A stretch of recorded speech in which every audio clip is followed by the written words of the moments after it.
met de kerstmis voor de deur is het tijd om carnaval te presenteren, terwijl het ook niet echt carnaval is. Maar ik vind het wel leuk dat er weer is. Frans Keteunis! Hey Rogieke. Hey jong, wie gaat het? Ja goed hè, heel goed. En vooral als ik bij Parkstad Radio zit. Du bist, du siehst goed uit, blakend van gezondheid. Ja, ik word gewoon verzorgd. Ja, Rogieke, dat mocht je niet klagen. Nee. Heb je me net het privés verteld, dan denk ik, nou, Teunis, oude snoepert. Ja, dat maakt zo rustig weten. Ik heb een vrouw, die is 31 jaar. 31, joh. Katlenburg maakt dat weer. Hoewel, zoveel scheelde niet. Toen was 34 nu, hè? Nee, ik was 69 in januari. Maar daar schaam ik me niet voor. Dat hoeft ook niet. Want de liefde gaat waar het bloed kruipt. Ja, precies. Ik wist dat ze zo komen vandaag. Dat is fijn. Dan heb ik me even een beetje voorbereid. Ik weet nog wie het allemaal begon in de jaren 90. Als Daan er tegenaan gaat. En dan wel waardeloos. Dat wil niks zeggen. Ja, maar Schengen wordt toen die dikke vette hit. Maar dat kwam Daan er tegenaan toch, hè? Daar is het vandaan, hè? Nee, dat was geen succes. Want als ik in een land moest optreden in Groningen. En ik kwam eens binnen en ze zei: hey, vriend, wel niet Daan er tegenaan. Schengen on the game. En dat is ook de ultieme carnavalsclassic nog immer, hè, Frans? 24 jaar later. Uitverkozen voor een jaar als langs genoteerde, of van de laatste 50 jaar, was nummer 1. Ja, maar dat hebben ze heel lang op ingestangen toen. Dat is wel heel mooi. Wie lang hebben ze op ingestangen toen? Op 23 weken. En 20 weken nummer 1 in de Nederlandstalige hitparade. Ja. Er ging op een gegeven moment ging nog nooit vervelen, want immer als ze ergens moest draaien of feestjes of wat dan ook, Polonaise, overal is het feest als er gedraaid werd. Dat zit vast, hè. Dat kun je niet meer onder hoed. Van veel was vereerd, want we mogen de primeur hebben van die nu plaat, de nieuwe single. Echt woord, dat is weer tegen op de camera. Je zit de allereerste. En weet je van wat? Nee. Ik maak hier vaak optreden in die contraien. Ja. En de dag ik voor wat moeten die Maastrichten en nu altijd de primeur hebben.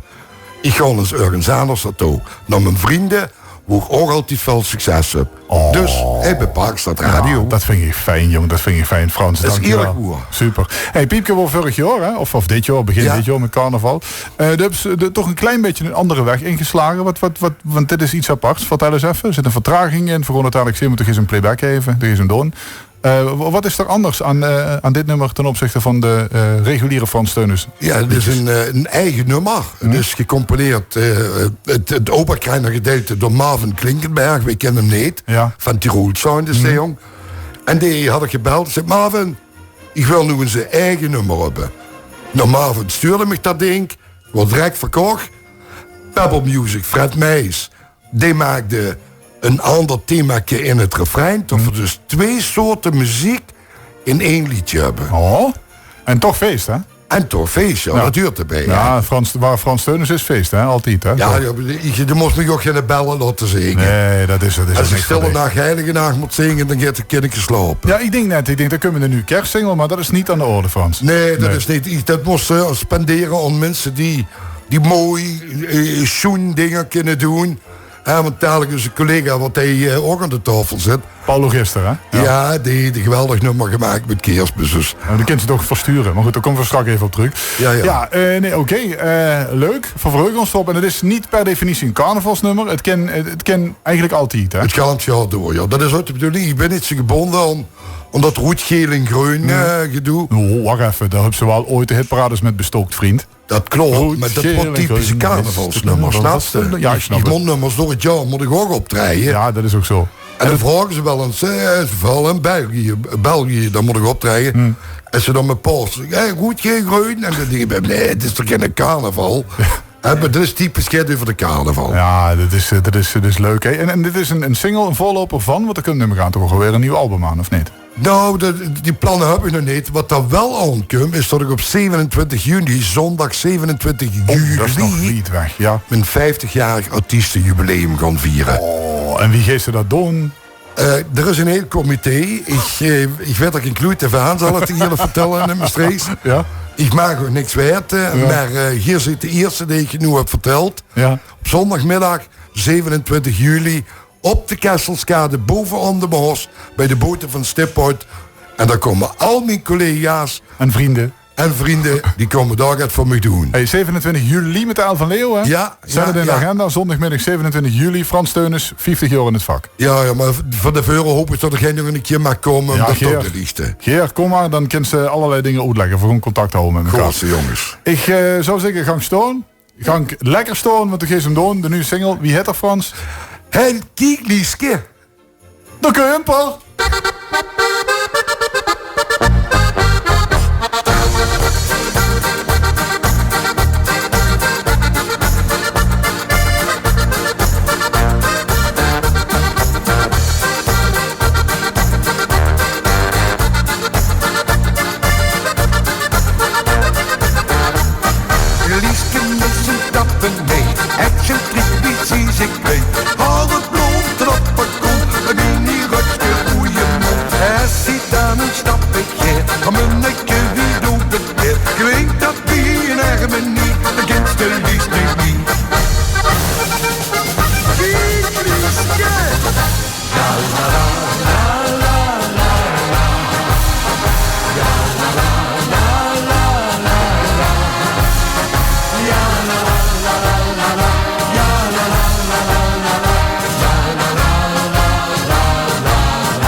Frans Teunis. Ja. Het deed het wel, hè? Ja, het is meteen weer Polonaise, hè? Ja, lekker, hè? En blief in het cupje zingen, zit ook, hè? Ja, dat kan iedereen zingen. Ja, zelfs de Maastrichtenaren. Wat is het toch maar een afgeven op de Maastrichtenaren? Wat is er aan de hand? Ja, nee, ik ben altijd Maastrichtenaren. Maar gewoon ik ben Limburger, geen Maastrichtenaar. Oké. Dus bij deze dan officieel uiteengezet, Frans. Fijn. Ja, toch? Ik wens je veel succes met gisteren de komende dagen doen. Gisteren de feestdagen rustig doorbrengen. Nou, ik ga voorbereiden voor de promotie van de single. Hè? Ja. Want hij binnen begonnen. Ja. De rest moet nog even wachten tot voor de Keersdag. En dan aan de gang met het team. Ja. De Keersdag gewoon een beetje rustig vieren. Omdat mijn broertje is recent overleden. Oei, gecondoleerd. Dankjewel, in juli is dat gebeurd. Oh, wat hard. Ja. En we gingen altijd met de Keersdag van hoe het eten. En dat dit jaar, ja, dat is niet meer, is dat niet meer. Ik heb dus ook geen kerstversieringen toe. Even sober. Ik wil hem toch herdenken. Snap ik. Dat ik al die jaren met hem ben opgetrooid. Had 8 jaar. Eerst er ernstig ziek geweest. En toen is er helaas overleden. Dus wat doe ik het rustig. Het is de kerst, het leven. Het is absoluut leuk en mooi en liefdevol om te leven. Maar de glans is er een beetje vanaf. Hè? Ja, voor mij wel. Maar dat wil niet zeggen dat andere mensen het niet mogen vieren. Ik wil nog iedereen fijn feestdag wensen. En natuurlijk een gezond 2015. Frans, dankjewel. Leuk dat ze er was. En heel veel succes en een goede roetje alvast. Dankjewel, Roziekje. Groetjes, Eon. Hoi, hoi.